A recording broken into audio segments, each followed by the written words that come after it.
Good afternoon, everybody. It's Jess here from JSY Talks Football. I'm just going to go into a little bit of Daniel Farke's press conference. First of all, bad news for Ramazani. He has twisted his ankle and it's a serious ligament injury. There's no need for surgery, but it will be out for 4 to 6 weeks.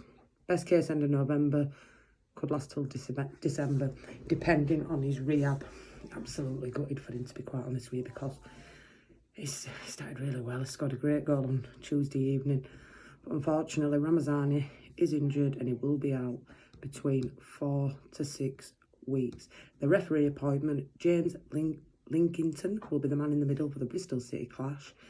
He made his EFL debut back in 2008 and has gone on to take charge of 293 championship fixtures to date. He hasn't refereed a Leeds United fixture since 2019, which was a defeat away at Millwall.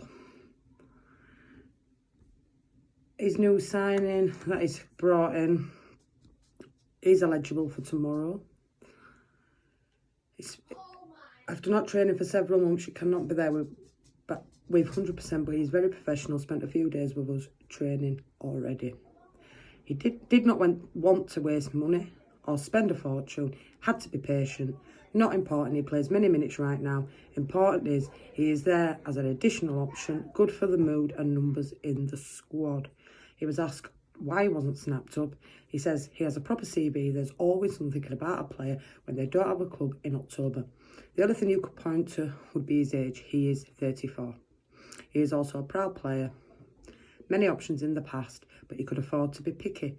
He has played more than 200 games in the Bundesliga and more than 100 in League One. 7 times with France when they were dominating European football. You have to be a really decent player. So that's what he said on the new signing. Obviously, Ramazani twisted his ankle out for 4 to 6 weeks. He has said that James and Mona Solomon are ready to start and Joffe is available too. Obviously, Firpo picked up his 5th yellow card on Tuesday night. He says he never speaks too much about the lineup because my players should be the first to find out. 2 options there with Sam, Byron and Schmidt. Another training session this afternoon, so we will see. Sam has experienced and been excellent for us. Isaac has no energy. Sam has physicality, heading. Played at centre-back too. Isaac started as a winger, offensive-minded. They can both do the job. That's what he spoke about on Firpo's replacement. Injuries. No timescales. Difficult. Normally for Ethan, it would be 8 to 10 weeks, maybe earlier. Hopeful for this because he was in good condition. Perhaps even earlier. Too soon to judge this. Good path, never known about setbacks. Same with Ilya Gruev. Definitely not this calendar year. Normally 4 months with this injury. Too early to judge.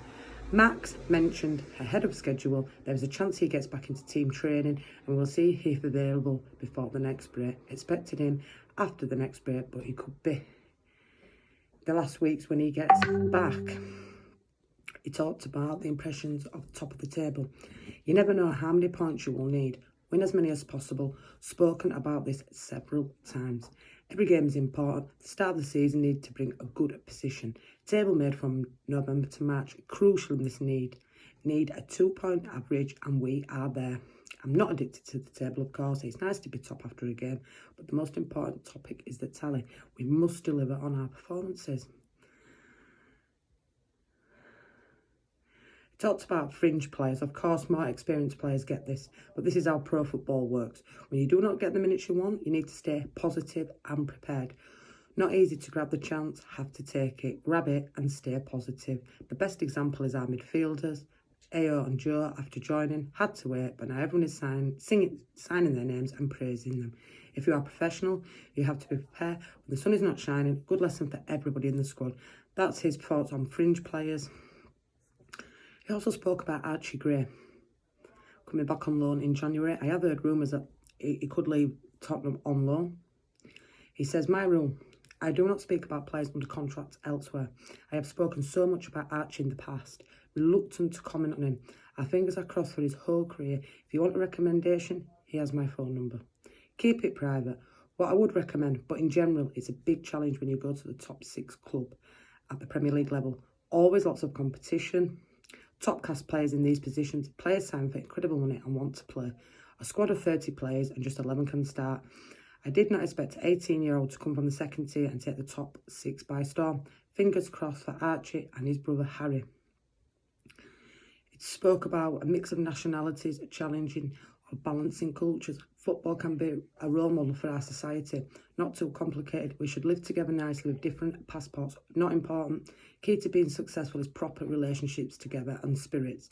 Nothing to do with passports. Different guy and characters, although they have the same passport. Sometimes a guy from South America is close to a Scandinavian. We would not allow Ilan and Josh to speak too much in French, for example, just English in the dressing room. The Irish accent can be difficult, and we ask Henry McStay to slow down at times, smiles. British guys can play. The foreign guys in training to lift spirits are so much fun. So that's what Daniel Farke talked about. The two big ones are who really replaces Junior Firpo. Ramazani injured and out for 4 to 6 weeks. Dan James and Solomon are fit. He spoke obviously about his new player that he bought and why he wasn't snapped up. And that's it really. I don't think this guy will crack under the pressure. Full of praise for him. And yeah, that's what I've took from the press conference today, that unfortunately we've got some injuries. Again, we don't seem to have much run of the green with injuries. But that's my thoughts on the press conference. If you're new in here, please hit that subscribe button. Smash a like on the video. Peace out, people. And as always, thank you so much for watching. Peace out, people. Bye-bye.